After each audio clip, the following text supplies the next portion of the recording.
लगातार जारी है। सुप्रीम कोर्ट जमानत पिटीशन ते आज सुनवाई हो रही है। सुनवाई 11 बजे शुरू हुई सी। सिर्फ जेल च रखने दे लई सीबीआई ने गिरफ्तारी की है अभिषेक मनु सिंघवी दे वल्लों। जो लीगल टीम है अरविंद केजरीवाल दी, उन्हां दे वल्लों टिप्पणी की गई। उन्हां दे वल्लों की गई दलील, कोर्ट ने 3 हुक्म साडे हक च आए ने।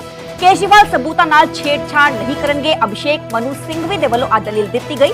केजरीवाल संवैधानिक औहदे ते ने, कॉन्स्टिट्यूशनल पोस्ट ते ने ते देश छड्डण दा कोई भी रिस्क नहीं है। जेल च रखिया जाना अपवाद है। सुप्रीम कोर्ट दे वल्लों आ टिप्पणी पहला भी इस तो पहला की जा चुकी है। सीबीआई ने अरविंद केजरीवाल दी पटीशन दा विरोध भी किया है। इस विचाले केजरीवाल की जमानत पटीशन ते जो सुनवाई है लगातार जारी है। सुप्रीम कोर्ट जमानत पटीशन ते आज सुनवाई की जा रही है। हालांकि आम आदमी पार्टी को काफी उम्मीदा ने कि इस बार जो है अरविंद केजरीवाल को जमानत मिल जाएगी। मेरे सहयोगी शंकर आनंद फोन लाइन से जुड़े हुए ने। शंकर, आपसे जानना चाहेंगे क्या कुछ दलीलें अभिषेक मनु सिंघवी और एसवी राजू की तरफ से कोर्ट में रखी जा रही? देखिए, आज जिस तरह से मुख्यमंत्री अरविंद केजरीवाल के को जमानत देने के मामले पर आज सुप्रीम कोर्ट में एक बेहद महत्वपूर्ण आज सुनवाई चल रही है।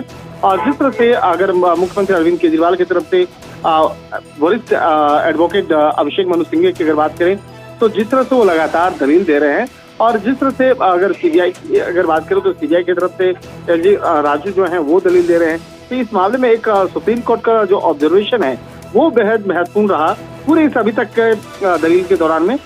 सुप्रीम कोर्ट का एक ऑब्जर्वेशन रहा कि केजरीवाल को राहत देने का एक संकेत जो है वो देते हुए कहा कि जेल में रखना अपवाद है। और इसके साथ ही जिस तरह से अगर तमाम दलीलों की अगर बात करें तो अभिषेक मनु सिंघवी ने कहा कि सेक्शन 41A के तहत नॉन अरेस्ट को गिरफ्तारी में बदल दिया गया।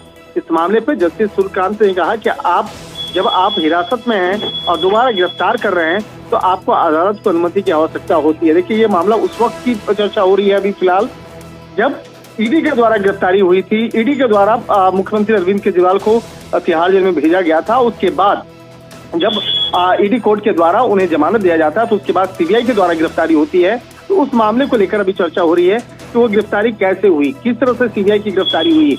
गिरफ्तारी जो सीबीआई के द्वारा उस वक्त में किया गया उस मामले को लेकर जिस तरह से अभिषेक मनु सिंघवी कोर्ट में दलील दे रहे हैं, उस मामले पर जज भी सुप्रीम कोर्ट के जो जस्टिस है बकायदा इस मामले पर आगे की भी सवाल कर रहे हैं। और जिस तरह से सुप्रीम कोर्ट में सिंघवी ने सुप्रीम कोर्ट को ये समझाने का प्रयास कर रहे हैं कि सीबीआई के द्वारा जेल में जिस तरह से मुख्यमंत्री अरविंद केजरीवाल की गिरफ्तारी की थी वह उचित नहीं थी, उसे वो जानबूझ के किया गया।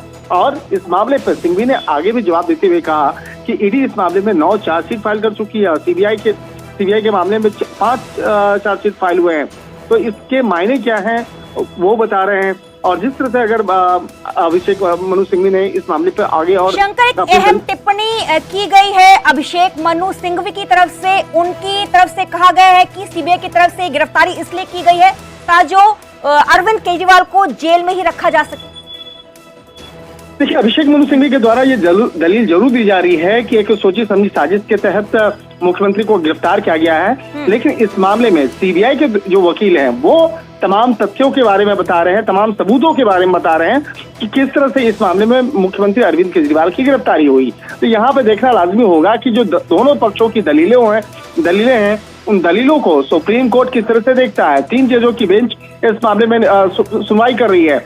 और आज की जो तारीख है आज बेहद महत्वपूर्ण है क्योंकि जिस तरह से एक अनुमान लगाया जा रहा है, कयास लगाया जा रहा है और खास तौर पर आम आदमी पार्टी के नेता और कार्यकर्ताओं की जो निगाह है आज विशेष तौर पर सुप्रीम कोर्ट पर टिकी हुई है क्योंकि उन्हें ऐसा लग रहा है कि अगर मुख्यमंत्री अरविंद केजरीवाल को जमानत मिलता है तो हो सकता है कि वो हरियाणा में अभी जो चुनाव होने हैं वहां पर वो और मजबूती से चुनाव लड़ सकते हैं। लेकिन यहाँ पर सीबीआई के द्वारा उन तमाम दलीलों को बेहद मजबूती से रखा जा रहा है कि गिरफ्तारी किस आधार पे हुई है और गिरफ्तारी का जो प्रावधान है वो तय नियम के तहत उसको किया गया। लेकिन जो मुख्यमंत्री अरविंद केजरीवाल के वकील हैं वो बता रहे हैं कि किस तरह से इस मामले में जो गिरफ्तारी की जो कानून है उसको कहीं न कहीं दरकिनार किया गया, उसको इस मामले पर नजरअंदाज किया गया। हालांकि इस मामले पे जो दलील देने का काम है दोनों तरफ से भी दलील चल रहा है और इस मामले में थोड़ी देर के बाद सुप्रीम कोर्ट का जो एक सुप्रीम फैसला जो है वो आ सकता है। क्या